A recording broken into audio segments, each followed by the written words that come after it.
I cannot wait to get in here. We have to get through all this. So I looked at the last two videos I did, and we're going to do more of a speed run because, I can't pick up everything, do like the personal 3-minute video on it. So let's jump through some of it. More interesting stuff, more classic stuff we're going to hit. A little bit of better lighting too. I know, makes a big difference. So let us continue.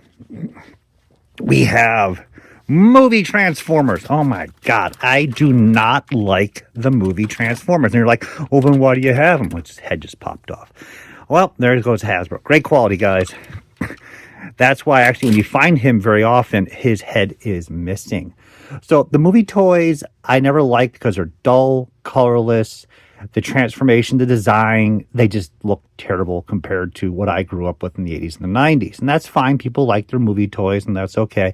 Most of the stuff I picked up at the flea markets for a very cheap, fun price, like probably $5 for this, $7 for him. Only a couple I was like, ooh, that's really cool. I don't keep them carded. I just have stuff that are fun to like play with. So not too much movie stuff. But as I say that, just looking at it now, like I'm okay with letting that one go. But the Megatron, this is the jet version from the first movie with his head. I don't think I have the one missile. These used to run quite a bit of money, and they actually have dropped in value over the years. May it be that there are better, more detailed and articulated figures that they produce from Hasbro, but they're just seemingly not up there. I was a little surprised. Mainly on Jetfire, who I just have to say this is one of the coolest pieces they did make for the movie figures.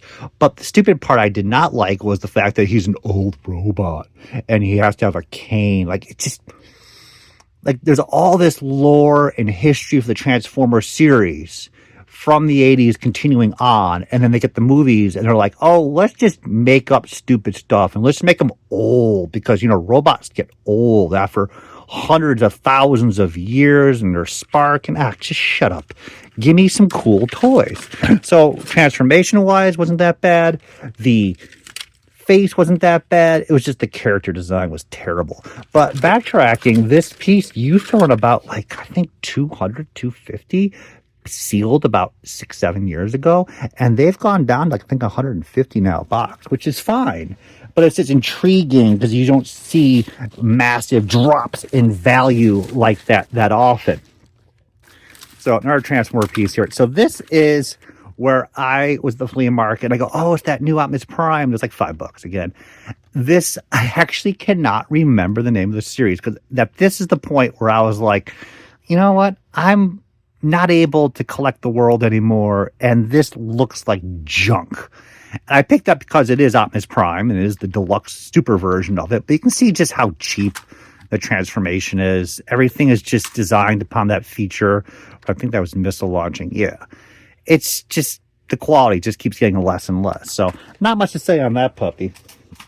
I just find in general that the Transformers at that time frame were absolutely terrible. And then the Titans came out. And when the Titans came out, I actually went back to Targets and other toy stores and I bought those toys because they were amazing.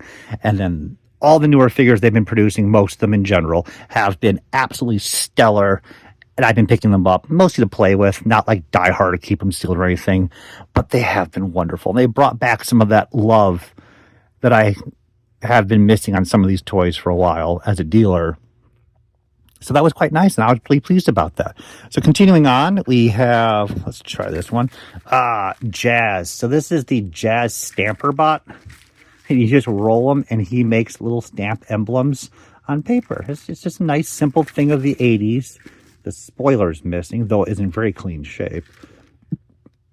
Transformer novelty pieces like this, they are hit or miss. They made a ton of novelty items for Transformers. Some of them, like this piece, are pretty common. This will probably run about $10 to $15. It's not buku money, but there are quite a number of obscure Transformer vintage pieces like kites and shoes and the bop bag. There's so much weird stuff that actually is incredibly hard to find. And they do run some crazy money. At the last BotCon, a individual sold off their entire collection of novelty items. I was given the list while waiting in line. Just, I like this stuff. It was a lot more fun to collect this stuff 10, 15 years ago when it was, $5 each. Nowadays, you'll have to say, is that amount that they're asking for really worth me paying for my enjoyment of it? Because that's how the world is today. And I was holding the list, and it was just like 200, 400, 300. The original Ziploc box for the Transformers movie from 1986 that had the promotion of the iron-ons included. I have not seen the empty box. Granted, I've not pursued it online. And I was like, wow, that is really cool, because the movie stuff, 2010 from Japan, it does have this pizzazz to it. I do like that. And I was like, how much is that? He goes, 250. I'm like, oh. And of course it's sold too. So I'm like, who am I to judge? Oh, actually, I actually paid $4. But I like this stuff, and that's where we're going to go through all the G1s, through all these tubs. Not that tub. There you go. Some Japanese pieces right there. I guess we'll just continue on the operation of Transformers. So here is Sky Garry. Again, this is a Japanese, a Micromaster transport that turns into a robot. Very simplistic, you can see. You just flip down those pieces right there. A little bit of figures can go in there. It's just a transport ship. It's at this point for Transformers around 1989, the designs just got cheaper and cheaper and cheaper. They didn't want to put that much effort into them to keep the cost down, the profit margins up for the toy retailers as well as themselves. And that's why you see less transformations, because that means less cost in creating the molds for these figures. They're trying to be inventive. They really are. But overall, it's just not working out. Sky Garry originally was very, very hard to get, just like Grandis. And I can't get into the whole story yet, but I'll do a video on it. One day, magically, a whole pile of them turned up. And we're talking dead stock sealed. And they flooded the market. So Sky Garry, I think, was $600 box, like, let's say unused, not tape sealed. And then within a month, retailers had them for $100 each, sealed. And I should have picked one up, because you just get this silliness in your head where you see them everywhere. Even like your local Comic-Con, there are some dealers that have these figures at $100 each or so. You're like, they're everywhere. I don't have to go pick one up. Well, that was the joke, because shortly after, they all dried up, and that was the end of that. That being said, he also was repainted for Takara Brave, because Takara was like, hey man, we might as well just make some more money off the same mold, right? And that's fine. It was a red color. It was neat. They don't run as much, of course, as the original G1 Transformer version. But hey, I'm happy to have this piece. And unfortunately, I did not pick up the boxed one at all. I paid $1,800 yen, so about $18, $20 in Japan for this piece for my collection. And I think I don't have the gun. Was there a gun? I don't have the micro. I mean, I'm missing a lot. Let's put it that way. So I'll have to go to Japan this upcoming trip, and I'll look for a nice, clean Sky Garry, because it's always more fun when you're in Japan, but we'll see. We have, oh my God, look at this. Look at this. Trainbots. A whole pile of Trainbots. So we have, I think this is the second version from Diaclone right there. So it's actually not yellowed. It actually was produced that way. So this version is much more difficult to get than the first series version, and was never issued as a Transformer. Some of these might be a mixture of Diaclone and Transformers. And what I was doing was I have more Trainbots in there. So these are actually extras that I was putting aside for this magical day. I don't know when it's going to happen where I get to go through these, which is coming soon. So we'll go through that together, and then all the extras I can resell. But those second series versions right there, they changed everybody into different colors. This guy was chromed. Others were just, one was translucent. They're very, very hard to find. And I wish I picked up more of those in Japan on those trips I took for all those years. I would see them boxed, opened for like $150, $200, while the Diaclone version box open, maybe complete, would be $100. And I was like, oh no, I'll pass. I need to have that dead mint flawless. And that never happened. I never got the Trainbot gift sets, and they were very fair prices. Granted, they do get crushed very easily. And we will wrap this up with, we have more paperwork. This is all G1. Look at that. Oh my God, some Japanese instruction booklets in there. Do a quick look.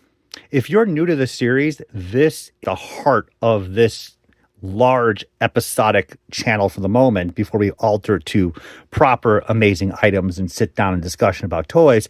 This is me showcasing how much control I lost in the collection to the point where I don't even remember having this. I don't know what's in that box. I don't know what's underneath there. We have to get control. So when I packed this away, how many years ago, I was like, yeah. So I don't know what I'm pulling out here. I don't know what's in the stack. I'm pretty excited, actually. Some more clean booklets in really, really nice shape. We have some Japanese pieces. We have a double cross bio card. All Japanese box toys from Transformers had bio cards like that. We didn't get those anywhere else. RID. Long Rack from Beast Wars. Whoa! Now that's a good Alex. Optimus Prime has definitely shot up in value over the years, especially looking for a nice, clean, unused one. And this is what makes it or breaks it. Having this booklet, the onion sticker sheet, the packet. Sure, you can find the missiles and the fists on the trees at times, but this, I mean, I'm going to be off maybe a little bit. This is a couple $100 easy right there. And I'm just like packed it away years ago. And you're like, good, but you know, it's fun. We'll just put it aside. Maybe I'll apply the stickers later to Optimus to have a really nice, clean shape one. God, am I weird. It's a G2 Drench. Ooh, Hotspot unused. Look at that. Love you, Hotspot. Oh, wow. That's a Computron gift set sticker sheet. And I actually do have a boxed Computron gift set. I picked up a Xenia about 2 years ago for a fantastic price. So, oh, look at this. The insert for Megatron. I have another one of these upstairs. International paperwork. Lots of catalogs, Japanese catalogs. Oh my God, I'm saving the world here. That's Bombshell. Angry. G2 bio cards. Trailbreaker. Iron-On patch. Oh my God, this is great. This is a good find. Okay, so we will pause here and we will continue blasting our hole into this and we'll pump these videos up. So thank you very much for watching. And we're going to find some more darn goodies, aren't we?